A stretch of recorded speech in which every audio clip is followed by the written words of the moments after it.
योगिनी एकादशी का व्रत किस दिन रखा जाएगा, फिर हम आगे आपको सभी जानकारी बताएंगे। योगिनी एकादशी की तिथि भगवान विष्णु को समर्पित होता है। पौराणिक मान्यताओं के अनुसार इस एकादशी को भीमसेनी एकादशी और पांडव एकादशी के नाम से भी जाना जाता है, क्योंकि पांडवों में भीम ने योगिनी एकादशी का व्रत किया था। ज्योतिष शास्त्र के अनुसार हर माह के शुक्ल पक्ष और कृष्ण पक्ष की एकादशी तिथि को श्री हरि विष्णु जी की पूजा उपासना का बड़ा महत्व है। ज्येष्ठ माह के शुक्ल पक्ष की एकादशी तिथि को योगिनी एकादशी मनाई जाती है। पंचांग के अनुसार इस साल 2 जुलाई 2024 को निर्जला एकादशी का व्रत रखा जाएगा। धार्मिक मान्यताओं के अनुसार योगिनी एकादशी के दिन व्रत रखने से मोक्ष प्राप्त होती है, साथ ही भगवान विष्णु और माता लक्ष्मी का आशीर्वाद मिलता है। मित्रों, यह भी बताएंगे कि राशि के अनुसार आपको कौन सा दान अवश्य ही योगिनी एकादशी के दिन करना चाहिए, क्योंकि हम आपको वीडियो के अंत में बताएंगे, इसलिए वीडियो को आप पूरा ही देखें। मित्रों, आपको बता दें कि इन 3 महिलाओं को एकादशी का व्रत कभी भी नहीं रखना चाहिए। ऐसा करने से श्रीहरि का अपमान माना जाता है। भूलकर भी आप ऐसा अनर्थ मत करिएगा। साथ ही साथ जानिए एकादशी के व्रत में कौन कौन सी सावधानियां बरतनी चाहिए। दोस्तों, गुरुजी ने अपनी कथा में अपने भक्तों को बताया कि इन 3 औरतों को कभी भी एकादशी का व्रत नहीं रखना चाहिए, नहीं तो इन 3 औरतों को घोर पाप लगता है। विष्णु भगवान और माता लक्ष्मी की कृपा से भी वंचित होना पड़ता है। लेकिन आखिर क्यों इन 3 औरतों को व्रत नहीं रखना चाहिए? व्रत रखना तो औरतों का प्रथम कर्तव्य होता है। व्रत रखने से पति की उम्र बढ़ती है, तो फिर क्या आप भी जानना चाहते हैं? तो वीडियो के आखिरी तक बने रहे। चलिए वीडियो में आगे बढ़ते हैं। दोस्तों, एकादशी जो कि हरि का दिन माना गया है और यह भी कहा गया है कि देवी देवताओं की जो व्रत होते हैं उन्हें आप करो या ना करो, आपकी मर्जी, इससे कोई पाप नहीं लगेगा। लेकिन एकादशी के व्रत को अगर ना किया जाए तो इससे बहुत बड़ा अपराध लगता है, क्योंकि इस दिन अन्य में कलयुग का निवास होता है। शास्त्रों में स्पष्ट रूप से बताया गया है कि जो व्यक्ति इस व्रत को भली भांति पूरा कर लेता है तो भगवान विष्णु श्री हरि उसके सारे कष्ट को हर लेते हैं। आप चाहे कितने भी गरीब क्यों ना हो, श्री हरि आपको सभी कष्टों से बाहर निकाल देते हैं। लेकिन यह व्रत आपको सच्ची श्रद्धा से ही रखना है। अगर सच्ची श्रद्धा न हो तो आप इस व्रत को भूल जाएं, क्योंकि शास्त्रों में इस व्रत को अहम भूमिका दी गई। इस व्रत को करने वाला व्यक्ति माता लक्ष्मी की कृपा पाता है। लेकिन इसी के साथ आप जानते हैं कि घर में ऐसे 3 महिलाएं होती हैं जिन्हें एकादशी का व्रत गलती से भी नहीं रखना चाहिए। श्री हरि हो जाते हैं क्रोधित, माता लक्ष्मी रुष्ट हो जाती है। दोस्तों, आप ऐसा पाप कभी मत करना, नहीं तो आपको नरक में भी जगह नहीं मिलेगी। तो चलिए जानते हैं। नंबर 1 के तलाकशुदा औरत एकादशी का व्रत नहीं रख सकती है। दोस्तों, यह व्रत सच्ची श्रद्धा और भक्ति भाव से किया जाता है। पुराणों में बताया गया है कि पति पत्नी मिलकर जब व्रत को पूरा करते हैं तो कई शक्तियां एक साथ जुड़ जाती है। ऐसे में पुराणों में बताया जाता है कि दोनों पति पत्नी अगर किसी कारणवश अलग हो गए हैं और ऐसी स्थिति में आप पति से अलग होकर एकादशी का व्रत करती हैं तो दूसरों का अपमान माना जाता है, क्योंकि यह व्रत भक्ति भाव और प्रेम को दर्शाता है। ऐसे में अगर आप अपने पति से अलग होकर एकादशी का व्रत करती हैं तो इसे पाप माना जाता है। श्री हरि क्रोधित हो जाते हैं और आपका व्रत भंग हो जाता है। इसीलिए तलाकशुदा महिला एकादशी का व्रत कभी भी ना करें। व्रत आप तभी करें जब आप अपने पति के साथ प्रेम भाव से रह रही हो, क्योंकि इस व्रत में मुख से गाली देना भी पाप माना जाता है। नंबर 2, क्या मासिक धर्म में एकादशी व्रत किया जा सकता है?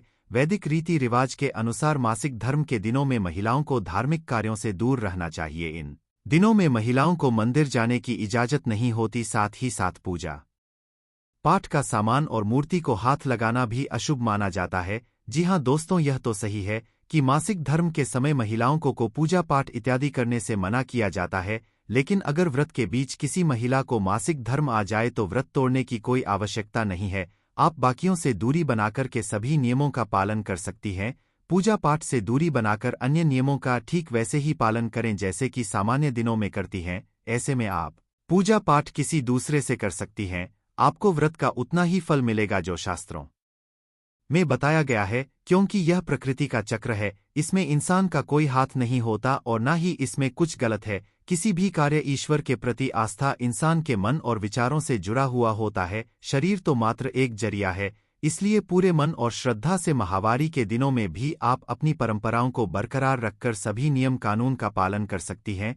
नंबर 3, क्या कोर्ट मैरिज करने वाली औरतें एकादशी के व्रत को कर सकती हैं? दोस्तों, खासतौर से सुहागिन महिला के लिए एकादशी की पूजा बहुत ही महत्वपूर्ण मानी जाती है। का इकाव व्रत पूर्ण रूप से करने से ही वैवाहिक जीवन, संतान की पूर्ति, धन दौलत, मोक्ष की प्राप्ति सब हासिल हो जाता है और पति पत्नी को 7 जन्मों तक का साथ मिल जाता है। लेकिन क्या आप जानते योगिनी एकादशी का व्रत किस दिन रखा जाएगा? फिर हम आगे आपको सभी जानकारी बताएंगे। योगिनी एकादशी की तिथि भगवान विष्णु को समर्पित होता है। पौराणिक मान्यताओं के अनुसार इस एकादशी को भीमसेनी एकादशी और पांडव एकादशी के नाम से भी जाना जाता है, क्योंकि पांडवों में भीम ने योगिनी एकादशी का व्रत किया था। ज्योतिष शास्त्र के अनुसार हर माह के शुक्ल पक्ष और कृष्ण पक्ष की एकादशी तिथि को श्री हरि विष्णु जी की पूजा उपासना का बड़ा महत्व है। ज्येष्ठ माह के शुक्ल पक्ष की एकादशी तिथि को योगिनी एकादशी मनाई जाती है। पंचांग के अनुसार इस साल 2 जुलाई 2024 को निर्जला एकादशी का व्रत रखा जाएगा। धार्मिक मान्यताओं के अनुसार योगिनी एकादशी के दिन व्रत रखने से मोक्ष प्राप्त होती है,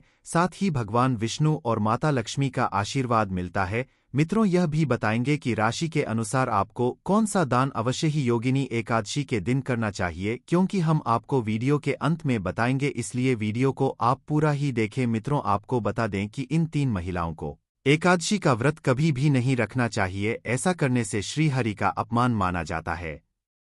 भूलकर भी आप ऐसा अनर्थ मत करिएगा। साथ ही साथ जानिए एकादशी के व्रत में कौन कौन सी सावधानियां बरतनी चाहिए। दोस्तों, गुरुजी ने अपनी कथा में अपने भक्तों को बताया कि इन 3 औरतों को कभी भी एकादशी का व्रत नहीं रखना चाहिए, नहीं तो इन 3 औरतों को घोर पाप लगता है। विष्णु भगवान और माता लक्ष्मी की कृपा से भी वंचित होना पड़ता है। लेकिन आखिर क्यों इन 3 औरतों को व्रत नहीं रखना चाहिए? व्रत रखना तो औरतों का प्रथम कर्तव्य होता है। व्रत रखने से पति की उम्र बढ़ती है, तो फिर क्या आप भी जानना चाहते हैं? तो वीडियो के आखिरी तक बने रहे। चलिए वीडियो में आगे बढ़ते हैं। दोस्तों, एकादशी जो कि हरि का दिन माना गया है और यह भी कहा गया है कि देवी देवताओं की जो व्रत होते हैं उन्हें आप करो या ना करो, आपकी मर्जी, इससे कोई पाप नहीं लगेगा। लेकिन एकादशी के व्रत को अगर ना किया जाए तो इससे बहुत बड़ा अपराध लगता है, क्योंकि इस दिन अन्य में कलयुग का निवास होता है। शास्त्रों में स्पष्ट रूप से बताया गया है कि जो व्यक्ति इस व्रत को भली भांति पूरा कर लेता है तो भगवान विष्णु